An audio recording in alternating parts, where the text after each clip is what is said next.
Bem-vindo à Coisa Mais Aleatória, o podcast que não é tão aleatório quanto parece. Sim, eu sou Marta Gomes, estudante de psicologia, jornalista, vocês já me conhecem aqui do trabalho no Grupo ND, mas eu estudo psicologia and psicanálise. Quem gosta, seja bem-vindo, quem não gosta, venha conhecer. A partir de hoje a gente vai conversar sobre coisas aleatórias que tomam mais espaço na cabeça da gente, tudo aquilo que ocupa e faz um duplex, um triplex, sai fumacinha, né, nessa construção. Fica à vontade, então, para falar. Ai, que psicanalítica que eu fui agora, gente.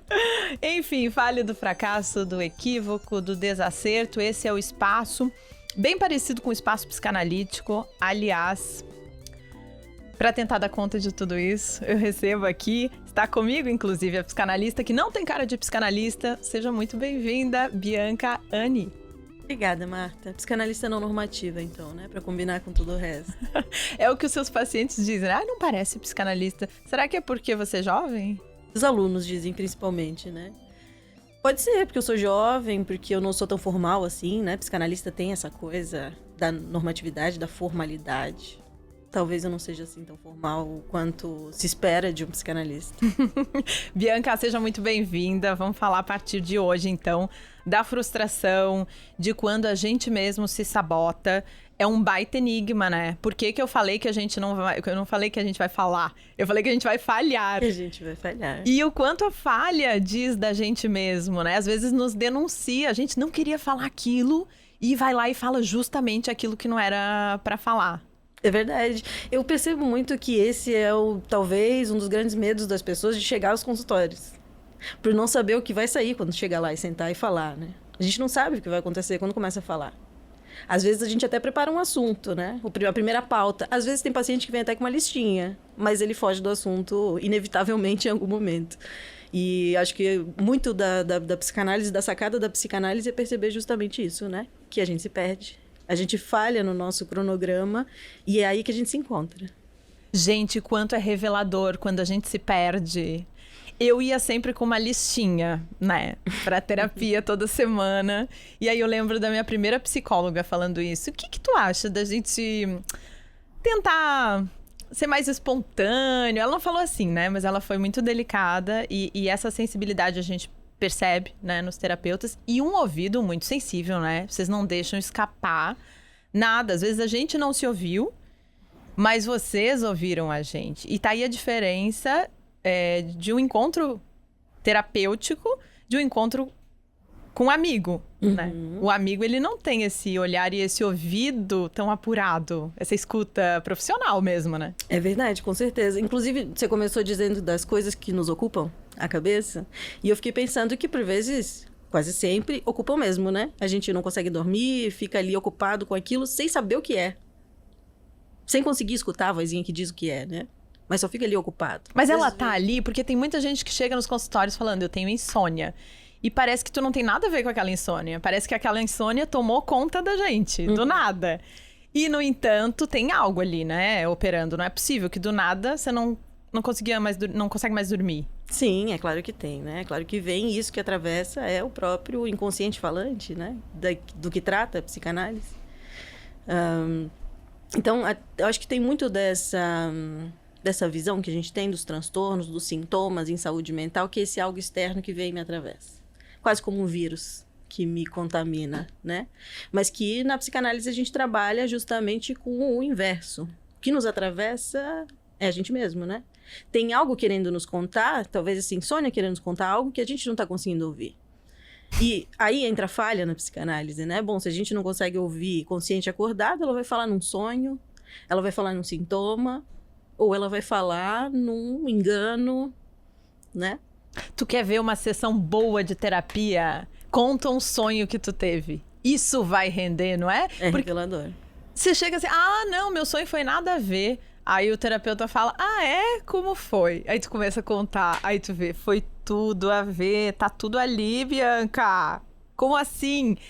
Eu lembro que Freud dizia que o conteúdo onírico que é o do sonho, né? Ele vem, é deslocado e condensado? É isso mesmo ou eu tô errada? É isso mesmo. A frase mais clássica do Freud sobre os sonhos é que ele diz que é a via régia para o inconsciente. O que é isso?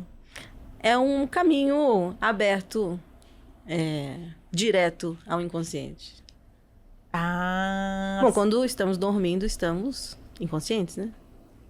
Aí não tem o recalque que chama, que é quando a gente tenta recalcar uma coisa que a gente não quer saber sobre a gente mesmo. É tipo isso? Baixa o recalque. Baixa o recalque. Não completamente, né? Mas ele alivia. Mas tem uma outra questão. Quando a gente acorda, ele volta a operar, né? Então, por isso, a gente nunca se lembra completamente do sonho. A gente lembra fragmentos do sonho, que já está condensado e já está deslocado. Por isso, muitas vezes, o sonho é confuso, né? Mas o analista é justamente a pessoa que tem a escuta para buscar, né, o que está ali. Posso trazer um exemplo? Sim. Ai, agora eu viajei Adoro no tempo. Adoro exemplo. Eu lembro que quando eu comecei a estudar psicanálise, a gente foi num encontro. Estavam todos os estudantes de psicologia organizando um encontro em Porto Alegre. Que ia acontecer um congresso internacional de psicanalistas em Porto Alegre. E aí criou-se toda uma expectativa. E claro, o primeiro contato com a psicanálise é realmente apaixonante. Às vezes tem gente que ama, às vezes tem gente que odeia. E eu lembro que eu comprei um ingresso lá com o meu salário... meu salário baixo de início da profissão ali. Comprei, fiz a inscrição nesse congresso e tava toda uma expectativa e tal, né? Aí a gente ia fretar um ônibus para ir para Porto Alegre para esse congresso. E no caminho, durante a viagem, eu fiz um sonho. Que psicanalista não fala, eu tive um sonho. Eu fiz um sonho, eu me apropriei, né? É uma produção onírica, né? Com certeza. E esse sonho, eu sei que eu fui pra viagem e voltei intrigada com esse sonho. E quando eu deitei no divã da minha analista, na época, eu nem precisei falar, eu falei, entendi o sonho. Foi só deitar no divã que eu falei... Cara, agora eu entendi, porque eu ia ter que falar, eu acho que eu já tinha um percurso ali, não sei. É a mágica da transferência, né? A mágica da transferência. Aqui é o lugar do saber. Ah, entendi! Ai, gente! Foi isso que aconteceu. E sabe qual foi o conteúdo do sonho? Eu posso... Fiquei curiosa, por favor. Posso compartilhar, porque ele não é tão revelador assim. Porque às vezes a gente se entrega muito, né? Nesse caso, era o seguinte. Era uma cidade mal assombrada. Com muitas casas mal assombradas. E era como se fosse um cenário de Família Addams. E tinha muitos monstros nessa cidade. E cada pessoa ia morrer por meio de um monstro. Um monstro ia ser o assassino seu. E aí eu lembro que o tio Chico, da Família Addams, veio correndo atrás de mim com um martelo. E aí eu comecei a correr pela cidade, comecei a correr e me escondi. Quando eu me escondi, eu acordei no ônibus ofegante. Como se eu tivesse agachada, assim, no sonho, né? E escondida atrás de um tapume. E depois eu lembrei que entre nós, estudantes de psicanálise, a gente falava assim, a psicanálise já te pegou? E cada monstro vinha pegar alguém. E fora isso, a gente ia encontrar nesse congresso os grandes monstros da psicanálise. Os monstros da psicanálise.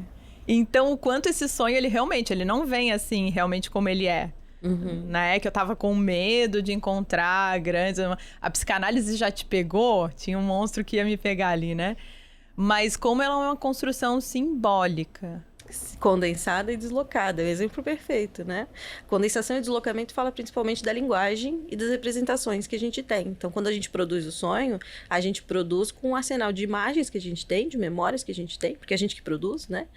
E utilizando os símbolos da linguagem. Então, você pegou ali os monstros, você buscou os monstros que você conhece, da família Addams, né? E sabendo que talvez você fosse pega nesse congresso que você estava indo, né? Já provavelmente pega. Ah, fui. Porque faz mais de 10 anos e eu sigo apaixonada pela psicanálise. E é por isso, Bianca, que a gente não pode, por exemplo, assim, sonhei com um gato preto. O gato preto, para você, representa uma coisa. Perfeito. Para mim, pode representar, às vezes, um gato que eu tinha na infância, que eu tinha muita afeição, e não algo da ordem do azar, por exemplo, que é o que a nossa cultura costuma pensar do gato preto, né? Perfeitamente.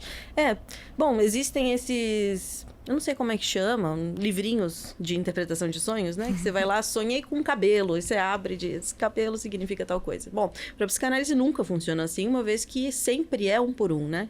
Essa é a máxima da psicanálise e também é, bom, um pouco dessa dificuldade que a gente tem de aplicar a psicanálise às massas. Porque é sempre um por um, né? Porque o inconsciente, ele é sempre individual. E também tem essa grande... Isso que pega a maioria dos psicólogos e psicanalistas, né? Que geralmente as pessoas vêm e perguntam pra gente, sonhei com dente. Eu recebo muito isso de alunos. Professora, sonhei com dente, o que significa? Eu falo, não sei, meu bem, você tem que ir lá, vai ter que ir lá deitar no meu divã e me falar mais sobre esse dente pra eu saber o que significa pra você esse dente, né? Uhum. Qual é o símbolo que ele tem pra você. A gente abriu falando de sonhos, mas tem tantos assuntos que nos pegam na clínica. Ansiedade, depressão, luto. Eu vejo também um maior, não sei se letramento das pessoas com relação à saúde mental ou, assim, maior conforto em poder falar de assuntos que tem a ver com o tema. E um dos temas que a gente conversou em off antes, Bianca, é a medicalização da vida, né? Uhum. Tá realmente difícil viver sem um remedinho? Porque a gente ouve muitos pacientes falando sobre isso, né? Mas eu acho que a grande questão pra gente é a medicalização generalizada. Você já percebeu que tem uma farmácia em cada esquina? Às vezes uma na frente da outra, às vezes 3 na mesma quadra. E isso não acontece à toa.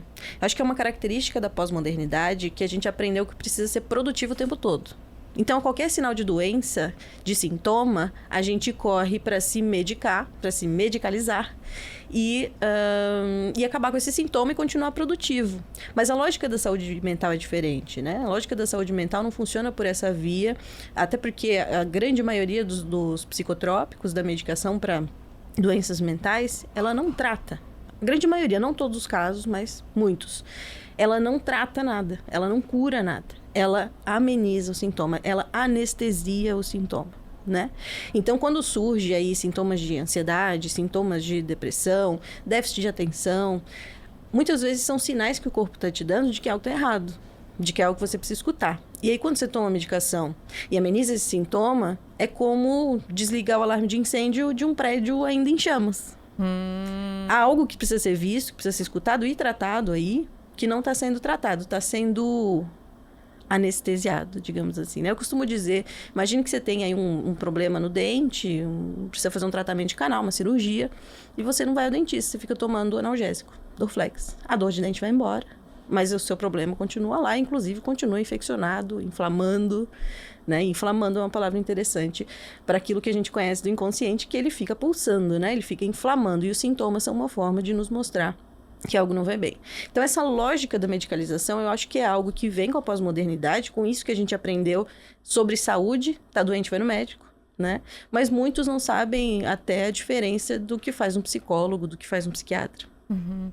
E você acredita, eu pelo menos enxergo esse movimento, que os psiquiatras, eles estão, ao mesmo tempo que indicam, às vezes, um remédio, eles também indicam a psicoterapia, enfim, um tratamento pela via da fala. Uhum. Né? Poder falar sobre esse sintoma que apareceu e que, aparentemente, é estranho.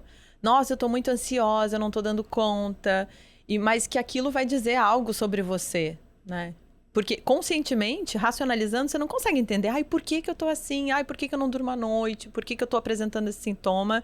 Ou uma síndrome do pânico que apareceu do nada, né? Do nada, entre parênteses, para quem tá ouvindo, né? Não está vendo. Muitas aspas, né? Meu Deus. E você percebe, assim, que eles estão fazendo esse casamento, não só indicando o remédio, mas também indicando a terapia? Eu acho que os bons psiquiatras, sim. Os que entenderam o que é saúde mental, sim, indicam, né? Eu acho que essa conversa com os pacientes, ela é fundamental. Contar que, olha, essa medicação ela vai te ajudar a aguentar o tratamento. Mas o tratamento não é a medicação, o tratamento é a psicoterapia. Em saúde mental, o tratamento é a psicoterapia, né? Porque a medicação, ela vai ajudar a controlar o teu nível hormonal, a não produzir tanta ansiedade, ou produzir um pouco mais de hormônio da felicidade. Mas não vai fazer com que você desfaça aquilo que te deixa triste.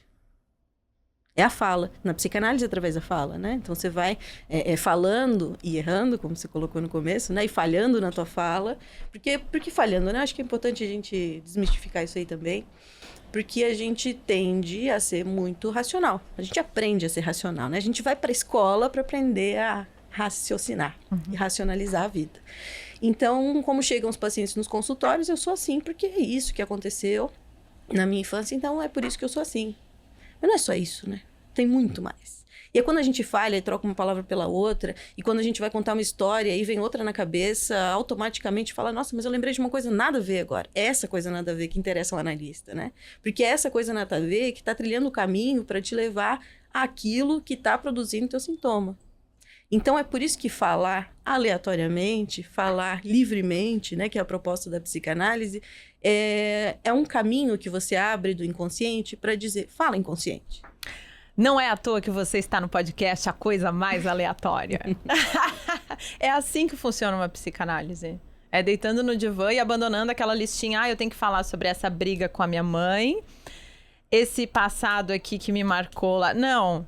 Você vai desencadeando uma ideia atrás da outra e até o desencadeamento das ideias. Por que você estava falando, sei lá, do ex-marido e lembrou de outra coisa? Primeiro, porque você tem que fazer uma lista, né? Se é o teu momento de ir lá e falar e de ser confortado e se confortar, pra que você tem que fazer uma lista? Parece que você está se preparando para o trabalho, né? É um autocontrole? Bom, como controlar um uma cenário? Uma tentativa, né? A tentativa de controlar aquilo, talvez com medo do que venha se eu não controlar esse discurso. E o discurso é revelador, né? Às vezes o paciente não percebe, mas ele vem ali numa linha de...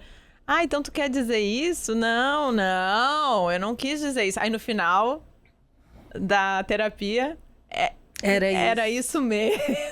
Às vezes o paciente não fala, mas ele vai para casa pensando, puxa vida, era aquilo. A gente se entrega, né? A gente não quer se entregar, mas se entrega no setting terapêutico. Sim. E vocês não... Olha, não deixa escapar nada. Um olhar, uma palavra que sai mais torta... Não sei se não deixa escapar nada. Eu acho que muito escapa sim, até porque o inconsciente ele tem várias camadas e muita coisa acontecendo ao mesmo tempo, né? Mas talvez o analista seja essa pessoa preparada para buscar o fio. Que é esse caminho de pensamento, ou quando um pensamento leva ao outro pensamento, o que a gente quer buscar é justamente essa via régia ao inconsciente. Então, o que seu inconsciente está querendo dizer? O que você ia falar aí que você mudou de assunto? Não, você estava indo para outro lugar. O que você ia dizer? Você está em silêncio agora, o que você está pensando? Fala para mim.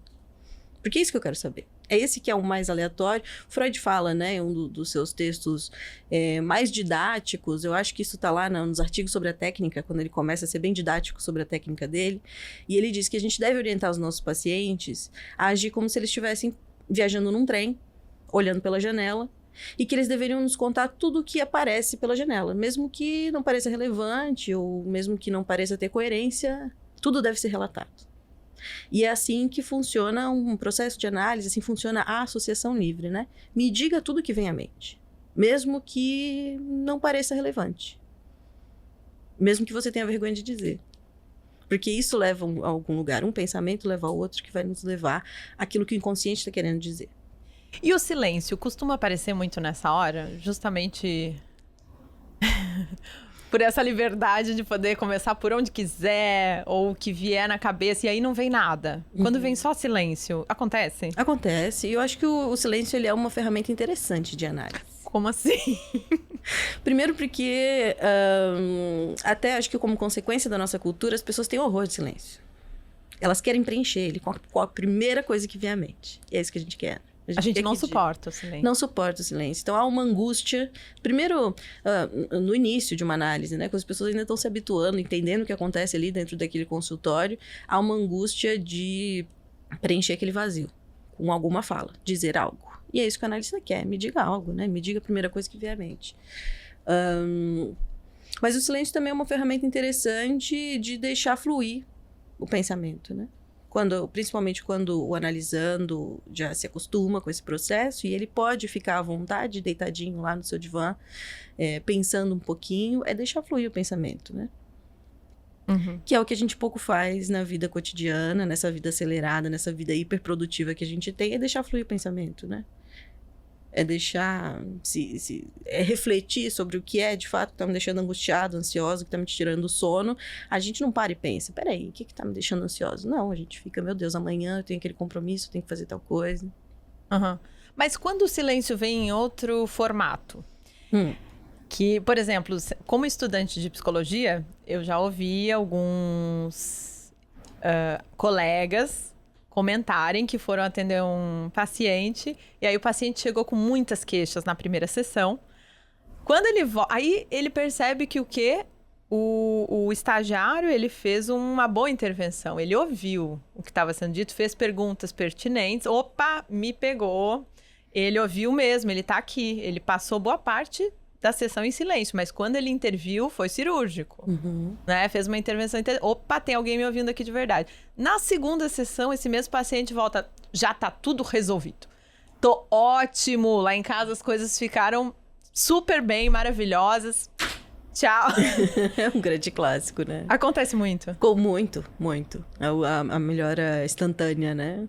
Porque eu acho que, primeiro, que chegar e falar para alguém que tá interessado em ouvir é por si só um alívio e é difícil de encontrar, né? Geralmente você vai conversar com um amigo, você vai conversar com sua mãe, com seu irmão, e o que acontece é que eles têm expectativa sobre você. Então eles vão falar, olha, faça isso, resolve desse jeito, por que você não resolveu ainda? Você já deveria ter feito tal coisa. Então não é uma escuta. O analista tá escutando, né? E o analista quer que você fale mais. Então você chega lá, você fala, e ele fala, então fala mais. É mesmo? É isso mesmo que você sente? Mas o que você sente? Então fala mais, né? Então você encontra com alguém que está disposto a escutar. Falar por si só é um grande alívio. Então acontece que ali na segunda, terceira, quarta sessão, o paciente já vem e fala, nossa, resolvi. Tô incrível. Melhorou até minha relação em casa, melhorou a minha relação com meu marido, meus filhos, né? Já me sinto assim, aliviada.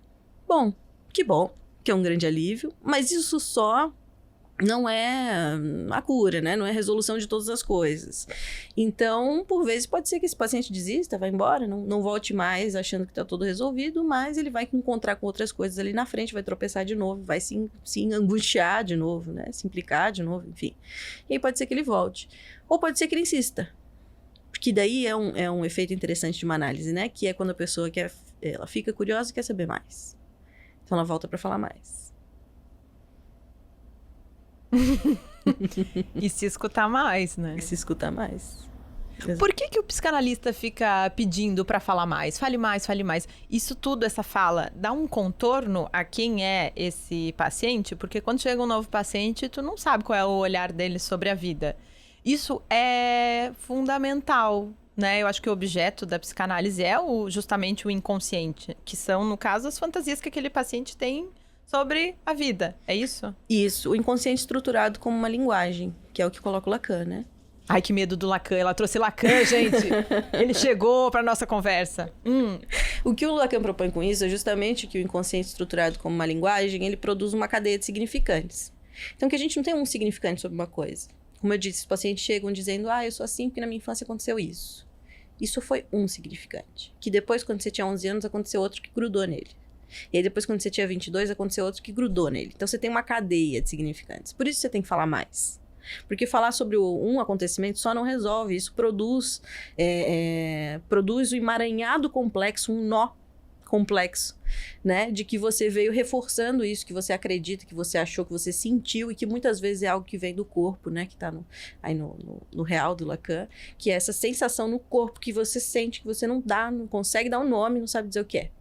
Então, a clínica é um lugar também de produzir significante, de dar o nome para aquilo que no inconsciente é um emaranhado. E que a partir da fala você organiza. A partir da fala você vai aprendendo a dar um nome, e aí você vai vendo, então é daqui que vem essa angústia, mas não só daqui, vem daqui também. Porque... Como se for, desculpa de te interromper, mas me veio um insight. É como se fosse algo, por exemplo, que foi naturalizado dentro da família, dentro de casa, e que às vezes lá fora não é. E aí você não entende por que tem aquela angústia. Acontece muito isso, né, nos relatos dos pacientes. Com certeza, naturalizado dentro da família, dentro da cultura também, né? Vamos falar de um grande clássico que é o amor. A gente aprende que é o amor aonde? Amando? Namorando? Não, Namorando não, muito na família? Então a gente aprende com a família, a gente aprende com a professora da escola, que também é uma grande relação transferencial que se faz desde criança, né? A gente aprende nos filmes de romance. E eu escuto com frequência no meu consultório, as pessoas falam, amor, é isso, né? E aí eu pergunto, amor, é isso o quê? O que é um amor? O que você construiu aí de amor pra você? Ah, não, amor pra mim é perdoar, amor pra mim é relevar as coisas que a pessoa faz. Amor pra mim é que o amor ultrapassa qualquer coisa, ele é, como é a palavra? Incondicional. Ai, que pesado. E é falando que a gente consegue revisitar esses conceitos e produzir novos, né? Destruir, reconstruir. Eu acho que o processo de análise é muito isso também. Ah, é estar disposto a também mudar a perspectiva sobre a vida. Sim. As que você quer, né? Me lembrei agora você falou disso, e eu, curiosamente, na mesma semana, tive 2 pacientes que falavam da mesma coisa. Do cansaço de ter que saber tudo. Cansaço de ter que saber tudo? É, mas tudo tem que ter resposta? Que saco! E aí eu disse, não. Tudo tem que ter resposta? Por quê? Ah, porque eu venho aqui, daí eu falo das coisas, e aí tudo tem que ter. Eu falei, não, nem tudo tem que ter. Se você não quer saber, você não traz, né? Nem tudo precisa ter resposta. Isso é algo também de suportar o não saber. Até porque a gente não sabe tudo, né? A gente não desvenda o inconsciente inteiro, a gente não descobre todas as coisas. E por que que deu um negócio aqui? Por que se a gente pergunta e a gente mesmo responde, por que a gente precisa desse atravessamento do psicanalista para se ouvir? A gente precisa desse atravessamento para se ouvir, não precisa? Precisa. Muitas vezes precisa, né? Até porque é algo que a gente aprende com a própria... Que primeiro Freud coloca e depois a gente aprende com a própria experiência, que o analista pode aprender toda a teoria e não consegue se analisar. Primeiro porque tem algo aí da própria resistência, né? A gente não consegue pensar aí racionalmente, escutar livremente, porque a gente tem ali o mecanismo da resistência, do recalque operando. Então a gente não vai conseguir acessar sozinho. Agora, o que parece que acontece é a relação transferencial. É justamente esse outro para quem eu direciono a minha fala e para quem eu acredito que vai saber o que fazer com o que eu tô dizendo. Aí isso dá uma produtividade no falar. Porque falar sozinho parece que não produz. Mas se eu falar para esse outro vai saber o que fazer com isso. Mas esse outro não é qualquer outro. Tu vai escolher muito bem teu analista. Não é assim, o jeito que tu... Antes da gente começar a gravar, a Bianca tava falando que o jeito como você escolhe o analista já fala muito sobre a gente. É como assim, eu... Tem um psicólogo pra me indicar? Tenho. E aí você acha aquele psicólogo incrível e aquele amigo não gostou. Não é sobre a qualidade do trabalho do psicólogo. É sobre se engajou ou não engajou. Isso é que vocês chamam de transferência, é isso? Transferência, isso mesmo. Surgiu o papo aqui, né? Antes da gente começar, que eu acho que uma dúvida frequente, como eu escolho psicólogo, né? Que eu acho que é um processo que todo mundo passa quando pensa, vou fazer terapia. E agora? Por onde eu começo, né? E tem a questão também dos planos de saúde, que eu acho problemático, aquela lista. Você não tem uma foto, né? Você tem um nome e um telefone para ligar. Então, você tem que olhar para aquela lista e, aleatoriamente, escolher alguém. Mas eu acho que... Mas hoje em dia o pessoal procura no Instagram. Talvez no Instagram, talvez por indicação, né? Ou a foto no WhatsApp. Mas acho que o que funciona de fato é o escolher antes de escolher. Como assim? A transferência, ela começa antes da chegada ao consultório, né? Então, se você escuta aquele profissional falando em algum lugar... Eu ocupo a sala de aula, por exemplo, né? Eu recebo alunos e indicação de alunos, por exemplo, no meu consultório. Então, você ouve aquele profissional falar de algo que te tocou e fala que é daquilo que é teu. Então, você escutou e fala, ele sabe daquilo que é a minha coisa. Ele sabe de mim, então eu vou lá. Né? Então, é uma escolha antes de escolher. Uma transferência que está colocada já antes da chegada ao consultório. Sensacional. Bom, falamos um pouco de tudo, falamos de transferência, falamos de medicalização da vida. Começamos falando de quê? Já nem lembro mais. Associação livrona. Livremente. Enfim, tem muitos outros assuntos que eu quero abordar nesse podcast com a Bianca, nossa psicanalista, que não tem cara de psicanalista, aqui na Coisa Mais Aleatória. Mas como a coisa é aleatória, Bianca, a gente vai falando aos poucos. A gente pode eleger temáticas. A gente quer a sua contribuição. Se tem algum assunto que te pega, que te angustia, se tem algum sintoma que tá te deixando muito desacertado na vida. Sempre tem, né? A gente nunca tá tranquilo, Bianca. Não. A gente resolve uma treta, vem outra na vida. Difícil. Mas a gente tá aqui pra falar sobre isso, às vezes dá contornos pra isso que angustia. A gente quer a sua participação. A coisa mais aleatória, @gmail.com. A gente tá esperando a sua mensagem, participação. Se quiser mandar uma pergunta, um tema pra gente abordar, porque a temática é enorme, né? Amei esse primeiro episódio. Mas antes de encerrar, nós vamos aos quadros.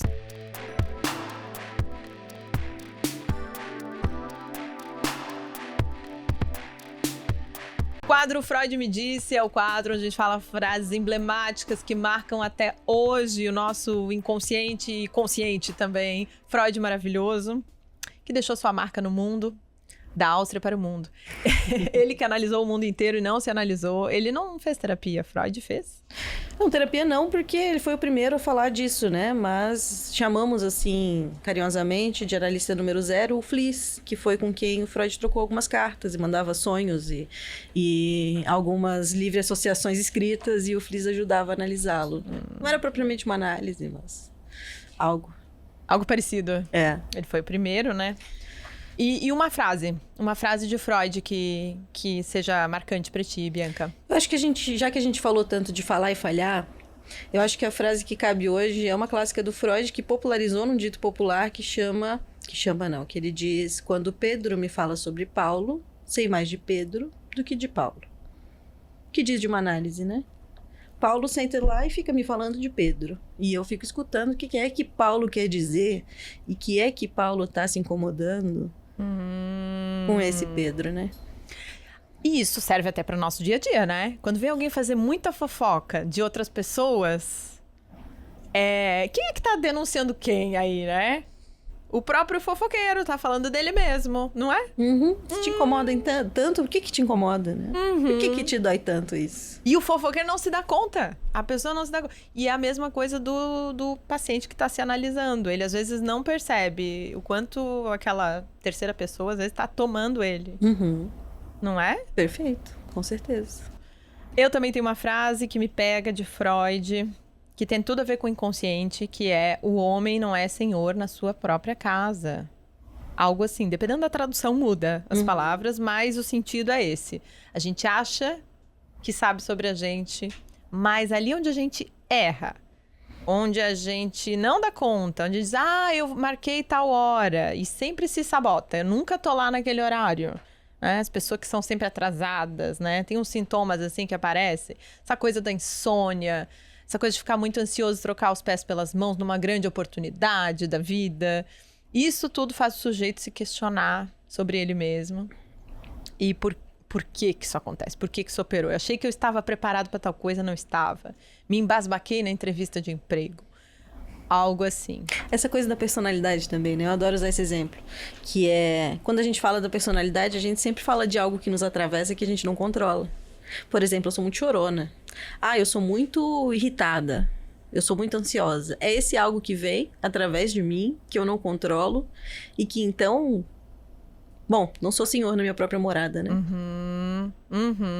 Por que eu achei que eu ia agir assim e agir assado? Difícil. Vamos pro próximo quadro, é dicas pra você. Peguei na estante.